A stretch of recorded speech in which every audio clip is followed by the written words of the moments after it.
que le plateau s'est donc coloré. Vous aurez l'occasion de le reconnaître et de le remarquer à l'instant avec la présence de belles personnes. L'un, je vous l'avais annoncé, est donc un homme des médias. Il s'appelle donc Idrissou. C'est notre très cher directeur, le directeur de publication du journal en ligne Marabat, qui, vous le savez, j'aime souvent le dire, étant le journal des People, est avec nous ce matin. Mon très cher Yaya Idrissou, bonjour et bienvenue sur le plateau de H Matin. Merci, bonjour David, bonjour à la constellation de téléspectateurs de Rice TV, ravi d'être là sur votre somptueux plateau.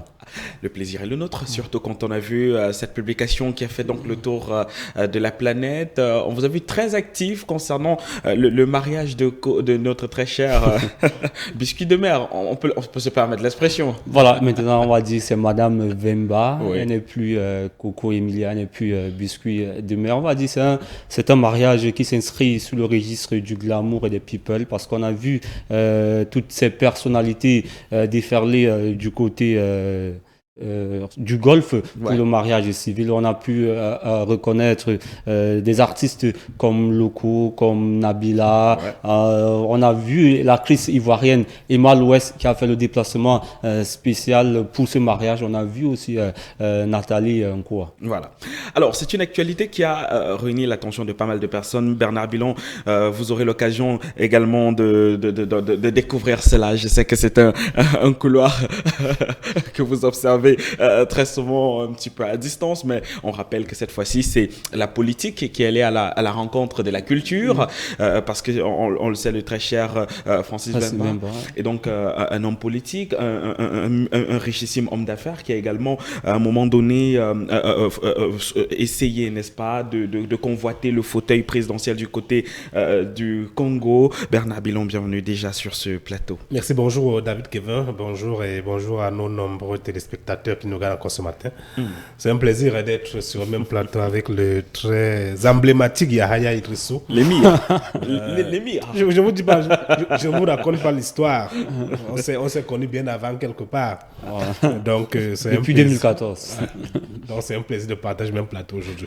Mais je vous dirai pas où, David Kevin. Mais on avait, vous l'avez vu, vous l'avez flairé, vous l'avez flairé sans doute. Alors j'étais des disons très cher Bernard Bilon, que c'est la politique qui allait à la rencontre, n'est-ce pas, de la culture. Si vous étiez dans la ville de Yaoundé... Peut-être c'est la culture qui est là à la rencontre de la politique aussi. Et pourquoi pas le contraire? Pourquoi pas le contraire? Parce qu'il faut dire... Non, moi, je pense que ça démontre juste, ça suffit que l'amour n'a pas de clivage politique, n'a pas de frontières, en fait. N'évolue pas dans un vase clos. On peut être actrice et trouver son mari ou bien trouver...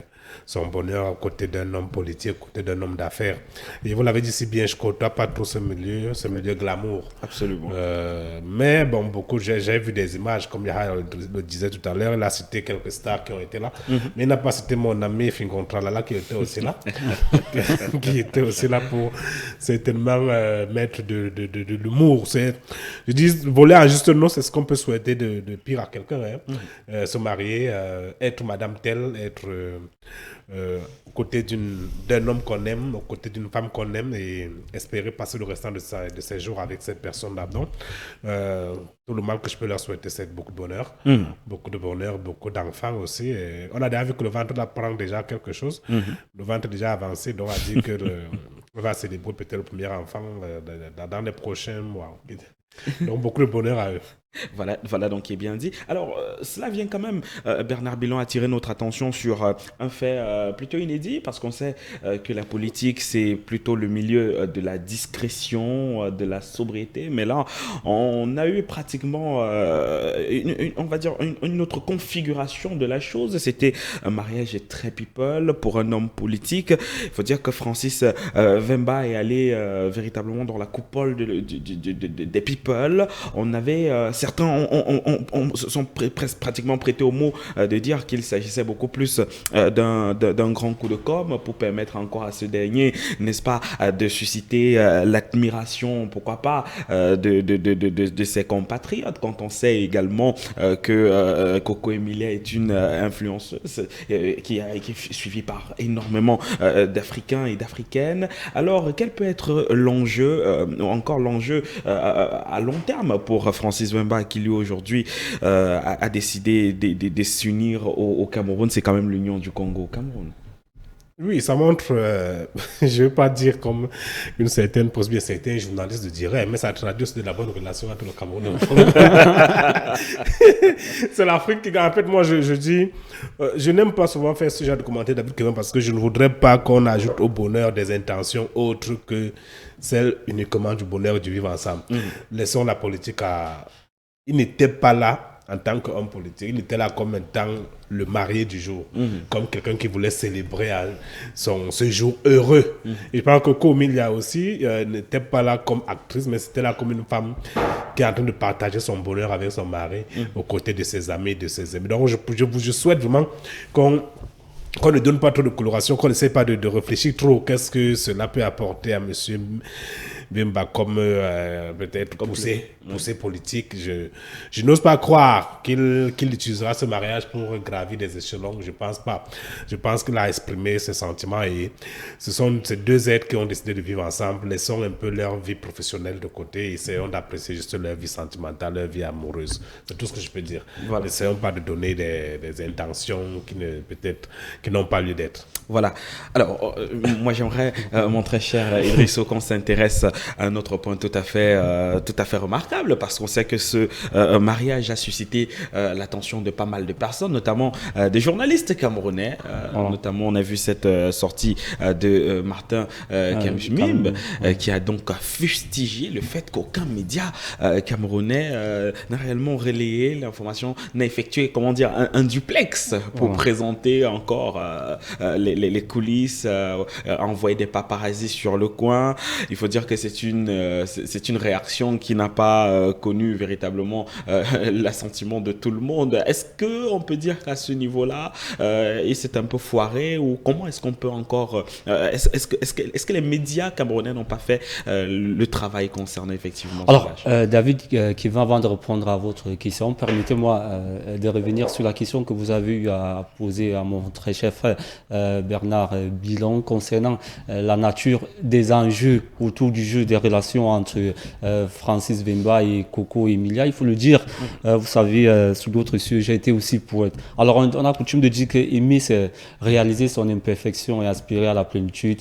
Aimer, c'est dessiner aux couleurs de l'arc-en-ciel, car la diversité des couleurs donne à cet amour ses plus belles maquettes, si on peut le dire ainsi. C'est pas la première fois qu'un homme politique se marie avec une femme de culture. On se souvient notre pays voisin à côté, au Gabon, Omar Bongo, qui a épousé Patience Dabani, la Mama Africa. Aux États-Unis, on a eu l'ancien président Kennedy qui a eu à épouser une actrice. Donc, ce milieu-là, ce mélange, pourquoi pas moi aussi, on ne sait jamais. On ne sait jamais, David, on ne sait jamais. Bernard. Nous serons les invités prestige. Voilà. Mais sauf que moi, ça sera à Limbu, parce que j'aime beaucoup cette ville balnéaire, voilà, du côté de Limbu. Les pieds dans l'eau. Voilà. Les pieds dans l'eau, c'est ici à côté à soi. Bon, les pieds. Voilà. Alors, c'est compliqué. Je souhaiterais qu'on se... Voilà, on revient alors justement. Alors, concernant votre question sur la sortie de Martin Kamjmimb, je dirais, c'est un grand frère que je respecte beaucoup. En 2010, il nous a fait rêver avec son commentaire qui était tellement flamboyant, qui était tellement chatoyant de la Coupe du Monde en Afrique du Sud. Mais depuis un certain temps, quand on essaye un peu de scruter ses sorties sur Facebook, on constate que le grand frère là, franchement, il perd souvent les pédales, parce qu'il est inconcevable, il est incongru dans un environnement aussi chaotique que le système médiatique camerounais de demander aux chaînes de faire un sacrifice pour aller enregistrer toute une cérémonie de mariage. Je prends un exemple. Si ici, le PDG de HTV décide d'aller couvrir ce mariage et qu'ils reviennent pour venir diffuser ici et qu'ils partent maintenant voir les annonceurs pour dire que voici le mariage de Coco Emilia, est-ce que vous pouvez insérer votre image?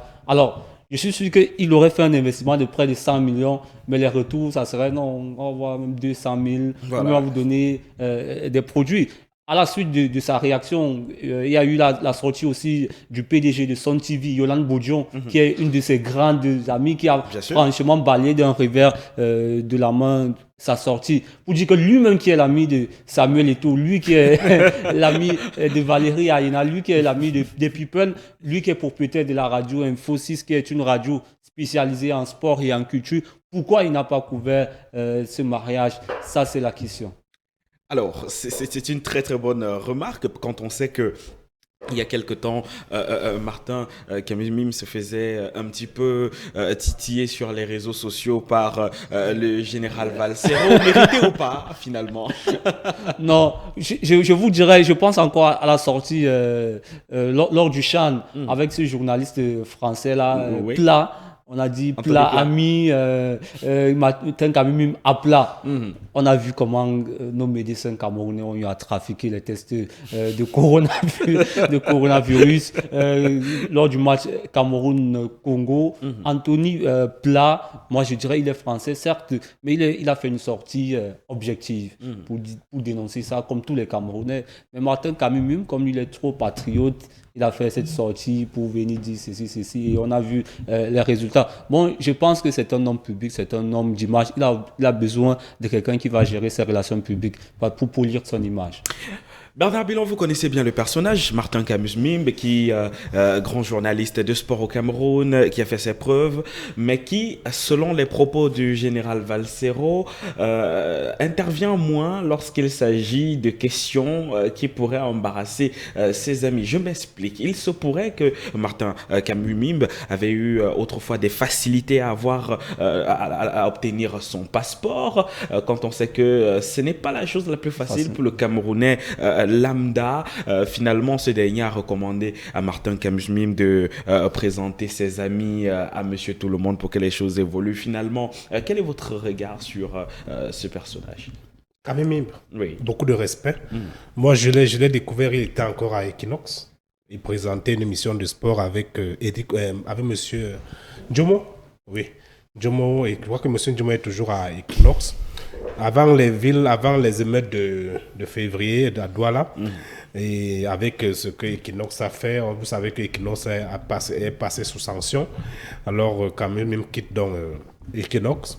Et aujourd'hui, Idriss le disait tout à l'heure, avec ses reportages hors du commun à la Coupe du Monde Afrique du Sud 2010, il a gagné encore en notoriété. Il a montré, il a porté haut le drapeau du Cameroun. Mais je pense qu'aujourd'hui, il faut... Parce qu'on est bon journaliste, qu'on est bon commentateur de la scène publique. Je pense que nous ne sommes pas aux États-Unis, comme disait Yahya, où un événement People peut être retransmis en direct dans une chaîne de télévision. Les moyens ne sont pas les mêmes. Donc moi, j'ai beaucoup de respect pour la personne de M. Kamimim, mais je pense qu'il faudra aussi que dans certains moments, qu'il se tienne un peu à l'écart. Qu'il soit réaliste. Même pas réaliste, c'est pas tout qu'on commente. C'est pas tout qu'on commence. S'il veut faire du buzz, je pense qu'il a sa radio où il peut faire du buzz là-bas après en faisant des chroniques comme il aime le faire. Mais je pense que c'est pas tous les sujets d'actualité qui méritent qu'on colle un commentaire, ou bien c'est pas sur tous les sujets, même People, qui méritent un commentaire de tout le monde. Parce que avant de dire quelque chose, comme disait quelqu'un, avant de se courber pour regarder là au derrière de quelqu'un, sache que toi aussi, quelqu'un va se courber pour regarder ton derrière. Donc, je pense que toute proportion gardée, il faudrait que ce grand frère mesure un peu ses mots avant de les mettre sur la toile. J'ai beaucoup de respect pour lui, pour sa personne, pour son évolution. On a vu comment il est monté et tout le professionnalisme qu'il incarne. Je pense qu'il reste à ce niveau-là.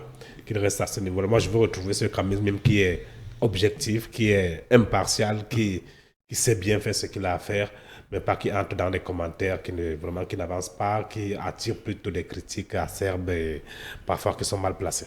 Alors, moi, j'ai envie de donner le process également à Idrissou parce que il est important de revenir au process, la méthodologie que Martin Kamimi a donnée, a suggéré aux journalistes de culture ou encore aux médias pour la couverture de ces éléments. Il a affirmé eh bien que pour un événement comme celui-là, si effectivement le couple devait peut-être être logé au Montfébé Hôtel de Yaoundé, que vous, en tant que Monsieur People, vous devez prendre une chambre en avance, attendre le couple, essayer d'avoir, n'est-ce pas, de capturer des images comme cela et essayer de faire fuiter ces images-là de temps à autre sur les médias. Est-ce que là, à ce moment donné, on peut dire que le public camerounais et également les mœurs ne sont pas encore, n'est pas encore préparé véritablement à ce type de process? Est-ce qu'on ne pourrait pas faire les choses autrement?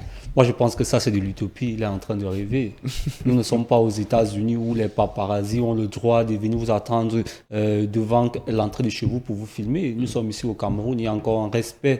On a nos règles, on a nos codes qui régulent le fonctionnement des institutions. Imaginez-vous, David, que vous allez vous marier, vous ne permettez pas à quelqu'un qu'il soit là et que vous voyez votre image sur le compte Facebook. Je prends un exemple sur le compte Facebook de Maraba, Cameroun.info. Alors là, vous pouvez me porter plainte parce que là, ce n'est pas une image publique. Absolument. J'ai eu à voler votre image. Le Cameroun, ce n'est pas les États-Unis. Nous ne sommes pas encore préparés à ce type de couverture. Par contre, on a vu comment Canal+, on a vu le déploiement de Canal+, du côté du Golfe pour ce mariage. Donc Canal+, ils ont les moyens, ils ont donc acheté les droits de ce mariage. Voilà donc qui est bien sûr. Bon, je pense pour Colère, moi je suis pas sûr que M. Wemba avait voulu vraiment que ça soit médiatisé.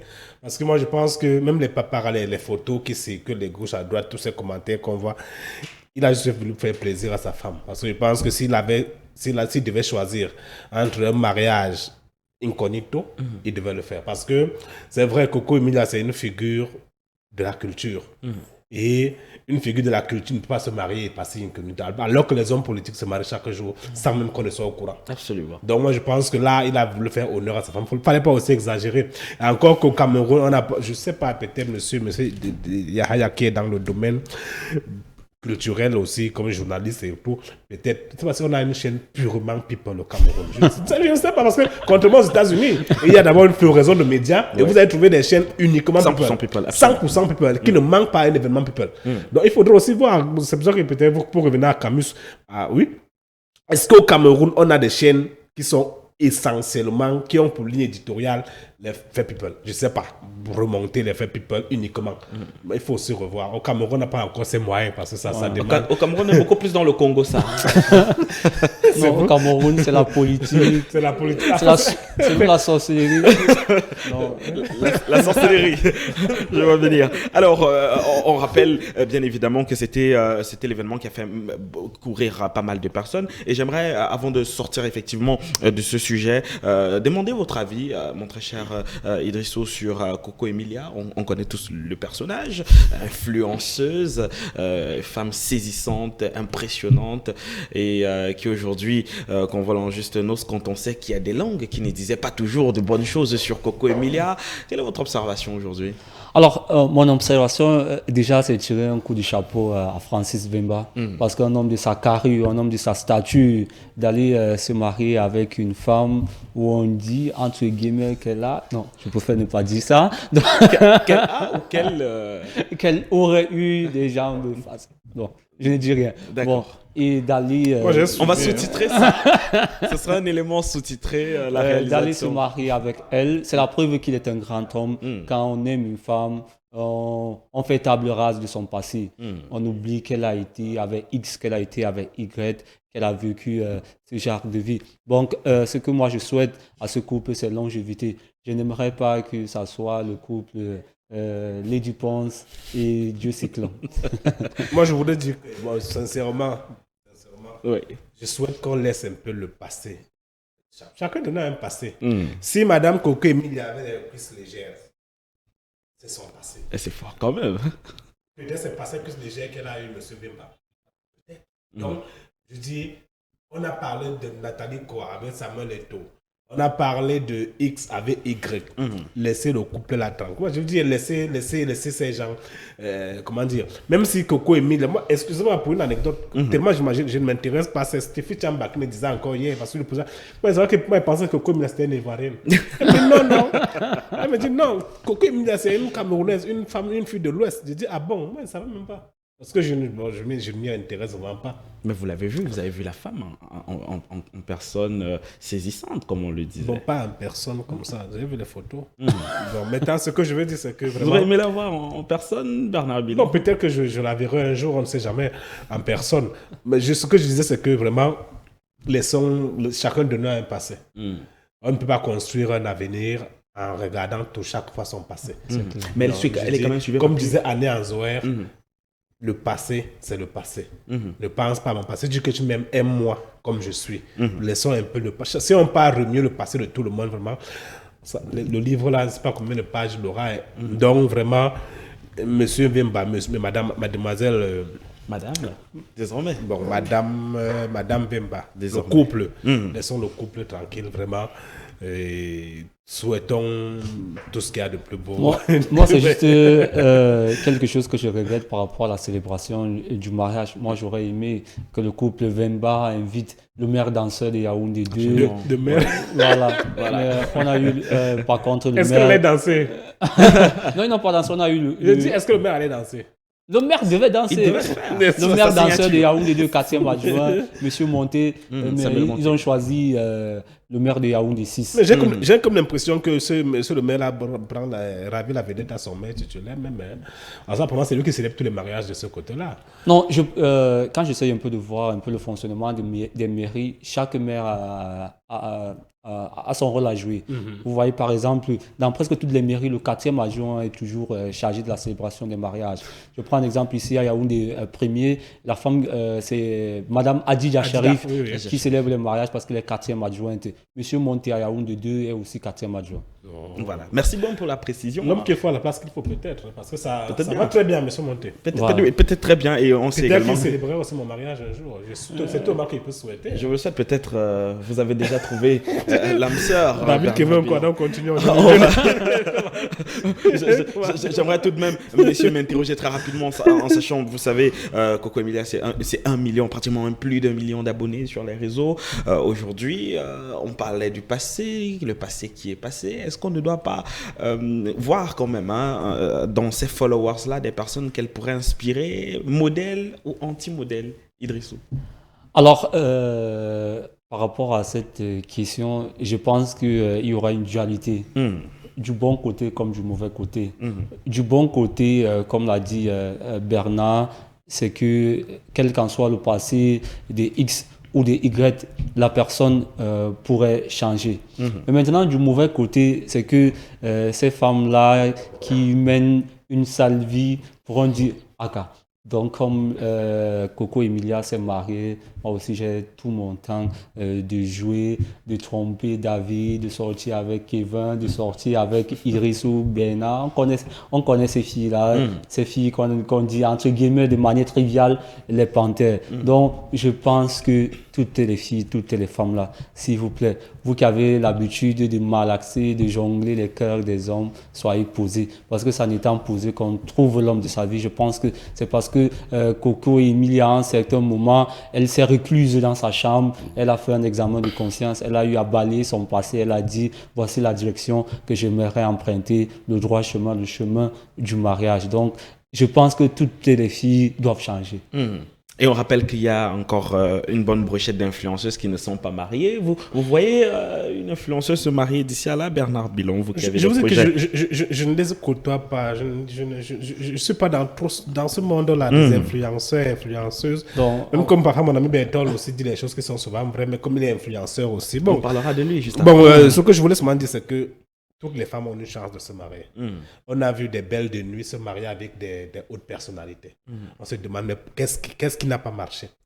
Laissez. C'est l'amour. On essaie. Non, effectivement, l'amour n'a pas de frontières. L'amour n'a pas de conditions. Hein. Le cœur n'a pas d'os. Le cœur n'a pas d'os. Encore que la raison, le cœur, c'est la raison que la raison ignore. Voilà. Et un artiste avait dit, je le cite, une femme, même si elle n'est pas diplômée en beauté, en matière de garçon, Elle ne peut pas chômer. d'accord. Je vous reprends donc comme mot. Alors, vous parlez d'un influenceur, je vous parle de l'influenceur Boris Berthold. Bien évidemment, on peut sortir de là parce qu'on me fait de grands signes du côté de la technique, parce qu'il y a quand même quelques rubriques qui manquent dans ce programme. Alors, je vous parle donc de ce post qu'a effectué, n'est-ce pas, l'influenceur Boris Berthold. C'était il y a un jour déjà, qui nous parle de l'ancien député Bapo Lipote. Alors, il se pourrait que hier dimanche dans l'après-midi sur la route Boum-Niébel-Ezeka, le véhicule de l'ancien député Bapo Lipote de l'UPC, président donc du conseil d'administration de la société de recouvrement des créances, a renversé la moto sur laquelle se trouvait le propriétaire de la moto, un enseignant en service dans un établissement public, ainsi qu'une autre personne montée à l'arrière.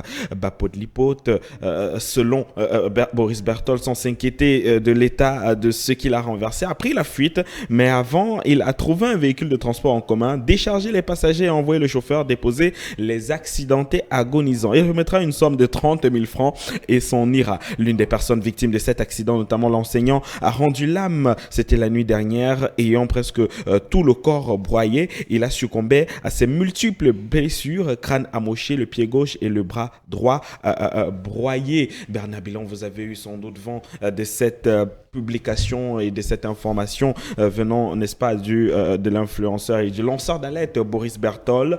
Réaction. Merci. Déjà, je dois vous dire que c'est une information qui me touche particulièrement parce que l'enseignant décédé, c'était un grand frère, un cousin du village, du côté de Diban, dans l'arrondissement de Diban, bien sûr, dans le département du Nion-Ekele, région du centre. Alors, je me rappelle encore, si je vous mets dans le forum des jeunes de notre village, vous allez lire tous les messages qui y sont, pour dire que c'était un grand frère, très calme, très posé, instituteur, bien sûr, et qui malheureusement vient tomber sur des individus sans foi ni loi qui pensent que la République leur appartient. Bapo Lipote incarne la négativité de la personne et des honorables députés qu'on a eu dans ce pays. Ça, je le dis. C'est un peu fort quand même. Oui, je dois le dire, c'est pas fort. Nous l'avons côtoyé étant député, nous en tant que journaliste. Nous l'avons côtoyé en tant qu'oncle du village, parce qu'il est du Nion-Ekele. Nous l'avons côtoyé en tant que professeur d'histoire géo, parce qu'il est professeur d'histoire géo. M. Bapo Lipote. Mais nous l'avons côtoyé en tant que militant de l'UPC. Même comme jusqu'aujourd'hui, il se revendique être le secrétaire général, je ne sais pas de quel UPC il s'agit. Même jusqu'à présent, il se revendique être la voix, le porte-parole de l'UPC, qui n'est jamais reconnu, parce qu'il court derrière le pouvoir, parce qu'il voulait être ministre, parce qu'il voulait être dans le sérail. Mais heureusement, le président a dit, bon, petit, va être PCA quelque part là-bas, on a vu tes efforts. Il a vendu l'UPC, il a vendu le peuple bassa et aujourd'hui, il continue dans sa négativité. Comment peut-on expliquer... Il a vendu à qui, Bernard Bilon? Vous savez à qui? Vous savez de qui je parle. Il a vendu à celui que vous connaissez très bien, le RDPC. Donc, je dis, il est inconcevable qu'un homme doté de raison, de sens, et pour avoir été député dans le Nion-Ekele, à Ezeka, disons, Ezeka, c'est le chef-lieu. Bien sûr. Ta voiture renverse deux Camerounais qui sont sur une moto, tu ne t'arrêtes pas. Il a donné 30 000. Pour faire quoi? Pour insulter. 30 000 paye de transport, 30 000 va ramener notre grand frère Mouaba à la vie. Je ne pense pas. Je ne pense vraiment pas. Alors, M. Bapo Lipote, pour moi, je dis bien pour moi, c'est la plus pire erreur que les Camerounais du Nion-Ekele avaient commise en le portant à la députation. Parce que ça trahit ce que les gens ont pensé depuis, qui n'était là que pour lui, un but de sa personne. Aujourd'hui, ce grand frère est couché dans la morgue. Parce que M. Bapolipop pouvait bien s'arrêter. Il est allé à combien de kilomètres pour dire à une voiture de décharger et de venir transporter les malades qu'il a laissés derrière, les accidentés qu'il a laissés derrière. Il perdait quoi à s'arrêter? Seulement ça. S'arrêter, de mettre dans sa voiture et les conduire lui-même à l'hôpital. Pourquoi pas? Mais il a estimé que oui, du haut de sa grande personnalité, monsieur le PCA de la Société des créances, de recouvrement des créances du Cameroun, il a estimé que non, il ne pouvait pas s'arrêter, il ne pouvait pas sortir de sa grosse voiture. 30 000 suffirait pour aller acheter la vie de ces individus. Quelle négativité. C'est tout ce que je peux dire. Voilà. Mon très cher Idrissou, selon Boris Berthold, Bapolipop doit être poursuivi pour délit de fuite ayant entraîné mort d'homme. Quel est votre regard sur la question? Alors, moi, j'ajouterais comme chef d'accusation homicide volontaire. Homicide volontaire, pourquoi? Parce qu'à l'instant T où il a eu à cogner ces deux braves Camerounais, je pense que si il avait conduit ces deux Camerounais à l'hôpital, peut-être l'autre monsieur ne devait pas passer de vie à trépas. Il représente donc le prototype autant pour moi de l'opposant camerounais. Celui-là, quand il est devant les caméras, il braille, mais au moment d'accomplir une action positive, ces hommes politiques prennent la poudre d'escampette. Imaginez-vous un seul temps, voici un monsieur qui veut être président de la République. Alors, si ce monsieur était donc président de la République, imaginez-vous, le Cameroun, il devait gérer le Cameroun comme à l'état de nature. Genre, quand il se lève, il voit une personne, il dit, toi, tu m'énerves, dégage de ma vue. Donc, je pense que si on était dans... David, 30 000 francs, pour moi, c'est une insulte. Que représente la vie d'un être humain? Je ne sais pas, 30 000 francs, c'est quoi? 30 000 francs, c'est quelques bières et quelques soya, c'est fini. Donc, je pense que c'est une illustration. Je pense que si on était dans un pays sérieux, où la justice était franchement indépendante, ce monsieur devait se retrouver à Kouendengui, par exemple.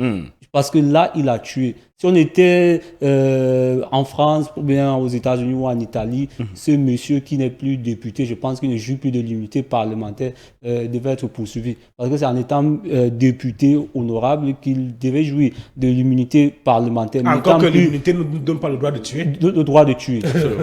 Donc, selon vos recommandations, on devrait rapidement essayer d'engager des poursuites contre M. Bapolipop. Voilà, moi je pense que si la famille du défunt n'a pas les moyens, je pense que le ministère public pourrait s'arroger de l'affaire et poursuivre ce monsieur devant les instances. Yahaya, le grand frère de ce monsieur qui est couché colonel dans ce pays, donc je ne parle pas.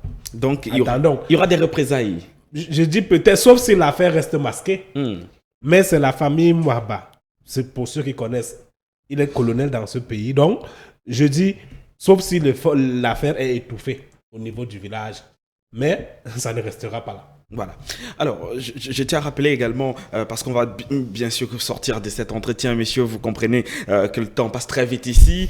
Vous avez également mené une action assez remarquable il y a quelque temps, très cher Idrissou. On vous connaît comme étant un journaliste qui ne fait pas dans la langue de bois, toujours prêt à prendre les devants lorsque un confrère se retrouve dans des situations difficiles. C'était le cas avec la journaliste Lise Davinagili. Il faut dire que le CNJC a eu donc une victoire véritablement sur la question de la liberté de la presse. Aujourd'hui, comment est-ce que vous appréciez les actions, n'est-ce pas, de ce groupe tout simplement remarquable? Alors, il faut saluer d'abord le président Denis Kwebo, qui est le président du syndicat national des journalistes du Cameroun. Il faudrait aussi saluer l'action des confrères qui étaient à Douala, parce qu'il faut le dire, la journaliste Lise, elle réside ici à Yaoundé. Mais paradoxalement, la personne qui a porté plainte, comme c'est une personne qui occupe une haute fonction dans ce pays, qui déclare que la jeune journaliste a eu à la diffamer du côté de Douala. On vient prendre une personne ici à Yaoundé, Manu Militari, sans enquête pour aller l'enfermer. N'eût été le déploiement du syndicat national des journalistes du Cameroun, je pense que cette journaliste devait être actuellement du côté de la prison de Nouvelle basée à Douala. lors de mes précédents propos, j'étais en train de relever le manque de professionnalisme ou alors l'injustice de la justice camerounaise. Parce qu'il est inconcevable, dans le cas de cette affaire, que la personne qui a eu à diffamer cette dame qui est directrice générale de la Société Générale de la Banque, lui se trouve du côté de l'Allemagne. Elle étant ici au Cameroun, les enquêteurs ont vu son nom quelque part, on dit que c'est elle qui a eu à diffamer cette personne. Je pense que lorsqu'on diffame une personne, on ne mérite pas d'être emprisonné, et combien de fois quand une personne est innocente. Donc avec le cas d'Élise, je m'interroge sur le nombre d'innocents qui se retrouvent du côté de la prison centrale de Yaoundé et de Douala.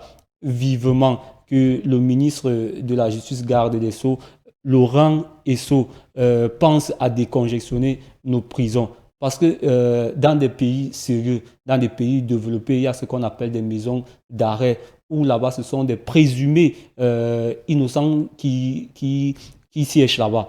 Mais ici au Cameroun, que tu sois coupable ou pas, ça dépend des moyens de celui du plaignant. Tu descends à la prison centrale de Yaoundé ou de Douala ou de Limbé. Je pense que l'émergence du Cameroun, tant souhaitée par le président de la République, Paul Biya, en 2035, passe déjà par le respect des droits de l'homme.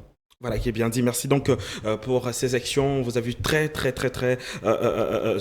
mobilisé sur la toile et également à travers votre presse en ligne. Marabat, qui, n'est-ce pas, est une presse sérieuse qui contribue à informer les Camerounais chaque jour sur des questions essentielles. Vous avez cette fois-ci diversifié les choses. On vous sait, on connaît votre talent concernant les questions des people, mais cette fois-ci, vous avez décidé de diversifier encore la sauce. Merci beaucoup et très bon début de Ramadan à vous. C'est pas très facile quand même. Non, merci, merci pour le souhait. Je souhaite bon début du jeûne du mois de Ramadan à tous les musulmans du monde entier et singulièrement du Cameroun. Merci beaucoup. Et aussi aux amis des musulmans, parce que Bernard Bilon. partage. Je venais vers vous. Vous êtes très proche des musulmans, Bernard Bilon. Sans doute, merci beaucoup d'être passé encore par ici aujourd'hui. On sait qu'on vous retrouvera encore pour d'autres questions d'actualité. Tout à fait, chantier politique aujourd'hui à 20h30, mais bien avant ça, nous serons présents pour le 20h de ce soir. Voilà, qui est bien dit. Vous passez à la caisse, c'est pour la pub. Il n'y a pas de souci. Merci beaucoup, messieurs. Je vous raccompagne, messieurs, avec bien sûr ce message Covid pour inciter davantage, n'est-ce pas, les téléspectateurs que vous êtes à observer toujours les gestes, les mesures barrières pour contribuer à lutter efficacement contre le Covid-19. C'est un message donc porté par les équipes de HTV. On regarde ça, on se retrouve juste derrière.